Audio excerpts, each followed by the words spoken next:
Hi everyone, we're Mimicker, here to introduce all kinds of knowledge, even the stuff we didn't know about. It's great to be here. Well, And today, we're diving into something that feels a little illicit, maybe a little dark, but let's be honest, it's undeniably satisfying. oh, I know exactly where you're going with this. Yeah. But before we get into, the heavy science, I just want to set a scene, a scenario that I think every single person listening has felt. Let me guess. It's late at night. It is always late at night. You're on the edge of your couch. It's probably 2 a.m. You promised yourself, you swore to yourself you'd go to bed an hour ago. You've got work in the morning, Mm-hmm.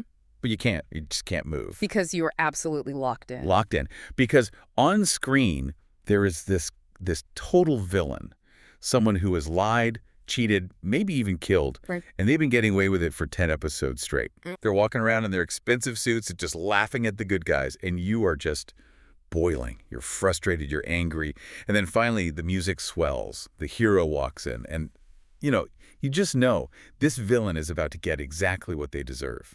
And right around then, your heart starts racing a bit. It's pounding. My palms are sweaty. And when the hammer finally drops, when the bad guy gets taken down, it's not just relief. It feels good, like almost disturbingly good. It's addictive. And the big question for this episode of I Know You Don't Know is simply, why? Why do we enjoy that so much? That is exactly what we are unpacking. We're looking at this really fascinating piece of research called, you call it pleasure, your brain calls it revenge. Okay. And the main takeaway is probably going to surprise you. We tend to think of revenge stories as, just dramatic tropes or cheap thrills, like junk food for the brain. Right. It's a guilty pleasure. I should enjoy watching someone's life get ruined, but I Right. really do. But what the research suggests is that revenge isn't just entertainment. It's a biological necessity. It's a complex neural reward system, and frankly, it acts as a psychological safety valve. This isn't just bad habits. This is biology. Biological necessity. That's Yeah. a heavy term. You're saying my brain is basically hardwired to enjoy watching a villain get crushed. Hardwired is the perfect word for it. To understand why looking away is so hard and why it feels so sweet, we have to kind of pop the hood and look at the engine, your brain. All right. But here's the twist. Before we get to the pleasure, we have to start with something that seems like the complete opposite. Which is Empathy. empathy. That feels like the antidote to revenge, not the cause. Empathy is about being nice, isn't it? It seems that way, doesn't it? But think about the mechanics of a story. Before you can enjoy the retaliation, you have to truly feel the victim's pain. If you don't care, the revenge is meaningless. That's true. When we watch these dramas, we're not just passive observers.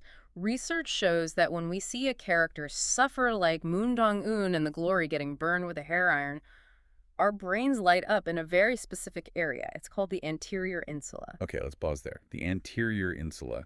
What's its day job in the brain? Its day job is basically emotional awareness and processing pain, both physical and social. When it lights up while you're watching a movie, it's a signal that you are feeling with the character. Your brain is mapping a parallel emotional response. You feel their humiliation, you feel their rage. So that tight feeling in my chest when the hero's being bullied, or that pit in my stomach, that's my anterior insula firing off. That's your brain inhabiting their perspective. You're syncing up. But here is where the neuroscience gets really wild. We have to talk about the transition from that shared pain to this massive chemical reward when the tables turn. Yeah, how do we flip that switch? From feeling terrible for the victim to feeling amazing about the punishment. It's such a hard pivot. It's all about the reward circuitry. The source material talks about a study involving a trust game. Oh, I love these kinds of studies. How did it work? So participants were put in a scenario where they were betrayed by another player, cheated out of money they were owed, just a classic unfair situation. Okay. And then they were given the chance to punish the cheater. Now get this. The researchers were watching their brain activity. And when the subjects just contemplated revenge, they hadn't even done it yet, just thought about it, their dorsal striatum showed a massive spike. The dorsal striatum. I've heard of that. Yeah. That's linked to goals and rewards, right? Exactly. It's the part of your brain that says, if I do this, I get a treat. So this implies that the mere anticipation of revenge is, biologically speaking, pleasurable. It registers as a reward. Wait, so just thinking about getting even lights up the treat center of my brain. Precisely. It's the anticipation of the prize. So the old saying, revenge is sweet. That's not just a metaphor. It's surprisingly literal. I mean, the source actually compares the brain's reaction to drug addiction. Whoa. Addiction. That seems like a bit of a leap. But it follows the exact same loop. Think about it. First, you get the craving. When you feel that injustice, your pain circuitry engages. That's the withdrawal, the need to fix things. Then, when you pursue or just watch the revenge, you get activation in the nucleus accumbens and the dorsal striatum. The nucleus accumbens. Now, that's the heavy hitter. That's the pleasure center. The very same one that goes off for things like cocaine, nicotine, or winning a big gambling bet. Revenge releases a hit of dopamine. It's a huge chemical discharge in the brain. That explains why it feels so much like venting your spleen, as the article puts it. It's like a physical release of tension, then a chemical rush. It is. But here's the catch, and this is why the addiction comparison really holds up. That dopamine high is fleeting. It doesn't last. You get the rush, and then it fades, leaving you wanting the next hit. Which is why I clicked next episode at 3 a.m. That's exactly why. You're chasing that dopamine hit. Okay, so this makes so much sense. We're chasing a high by watching bad guys get what's coming to them. But is this just a glitch in the human OS? Are we all just petty creatures? Well, if we zoom out, it's definitely not just us. This behavior is deeply evolutionary. I mean, retaliatory behavior has been seen in crows, chimpanzees. I've heard about crows. If you mess with a crow, they don't just remember you, they tell all their friends about you. They absolutely do. They hold multi-generational grudges. But evolutionarily, this didn't start as being petty. It started as a survival strategy. If you punish an aggressor, you deter future harm. It's a signal. A signal to the rest of the group, do not mess with me or the cost will be high. Right. If you're a total pushover in the wild, you don't survive. You lose your food, your mate, your territory. You have to advertise that you're not to be trifled with. So it creates social order through deterrence. Exactly. And because of that deep root, this idea of retribution is culturally universal. The source notes that something like 95% of human cultures have specific, codified concepts for resentment and retribution. It's a universal language. 95%. That's effectively everyone. So we have this biological drive, this hardware-demanding balance. But we live in a civilized society. We can't go around seeking vigilante justice every time someone cuts us off in traffic. And that is precisely where fiction steps in to save us. We call it moral repair. Moral repair. I like that. It sounds restorative. It is, because in reality, fairness is. It's elusive, isn't it? The bad guy often gets a promotion. The system fails. But fiction provides what we call poetic justice. And poetic justice is so much cleaner than real justice. Wraps it all up with a neat little bow. It's designed to be. Psychologically, the satisfaction doesn't just come from the violence itself. It comes from making the perpetrator understand they were wrong. The source material highlights that the true pleasure is seeing the villain realize their sin while they face the consequences. That's what gives us that visceral comfort. It's not just about them getting hurt. It's about them knowing why. It's that look of realization.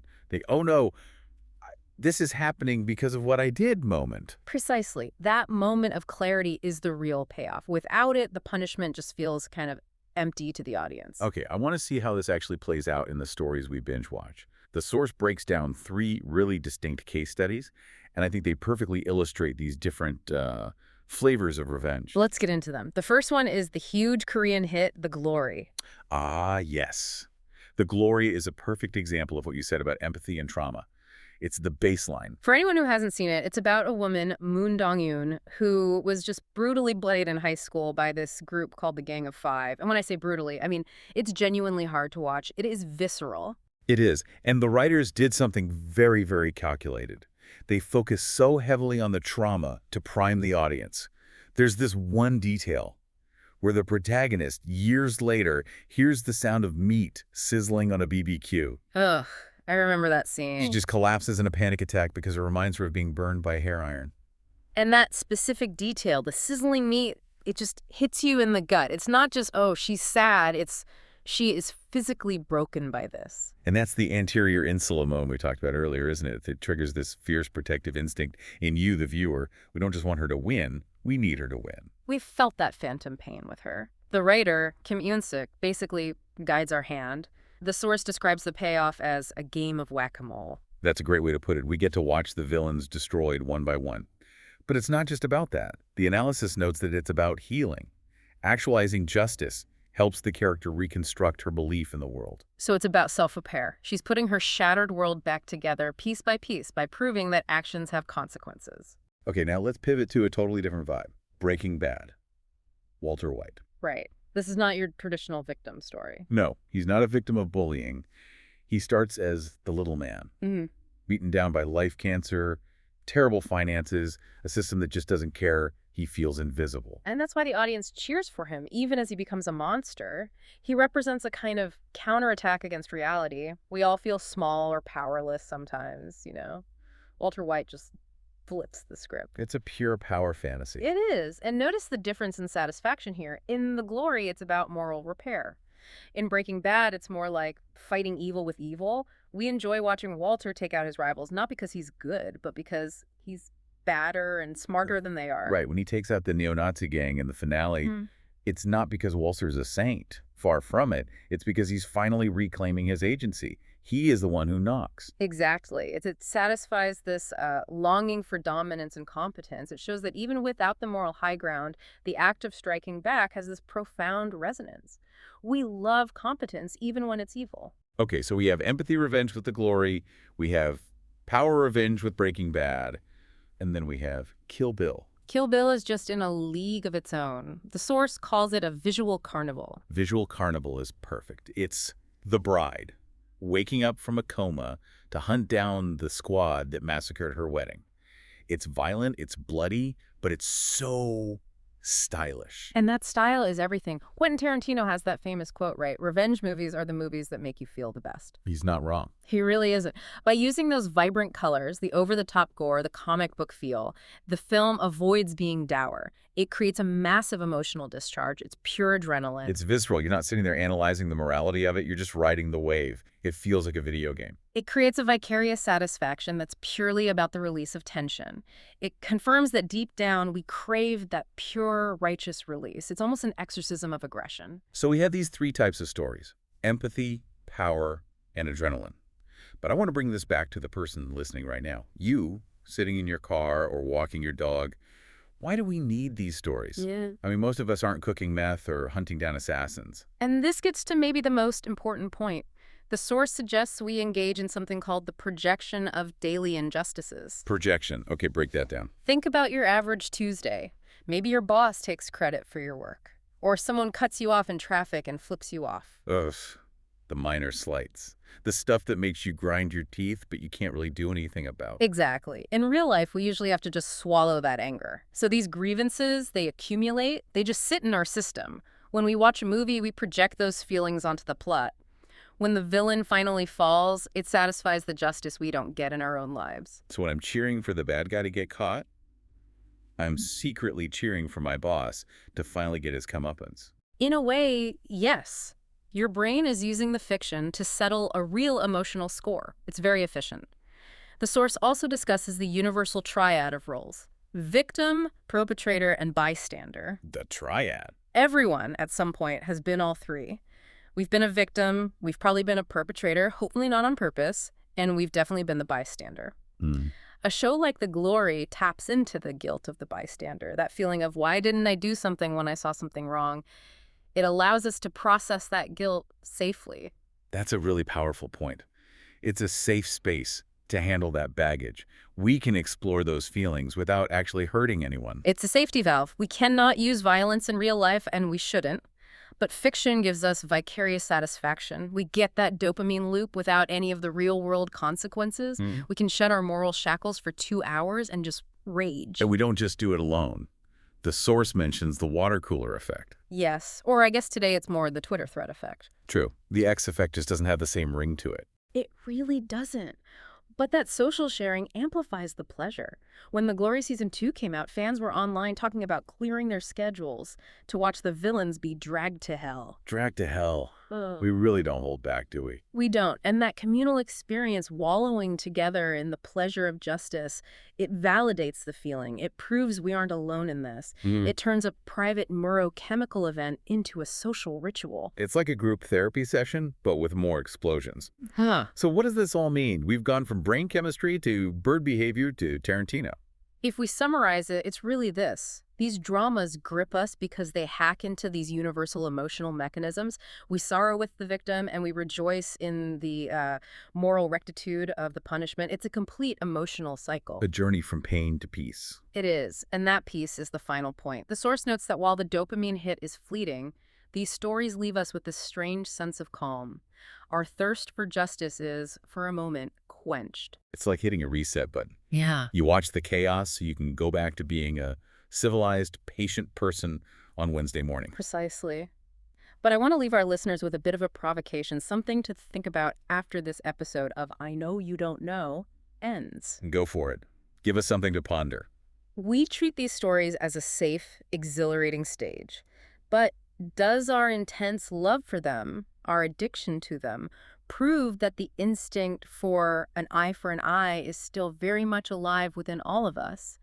Is it possible that civilization hasn't removed that instinct but merely suppressed it, just waiting for the lights to go down so it can come out and play? That is a haunting thought. Are we all just one bad day away from wanting to be Walter White? Definitely something to chew on. Indeed. Thanks for tuning into this episode. If you enjoyed our content, don't forget to like, subscribe, share, and turn on the notification bell.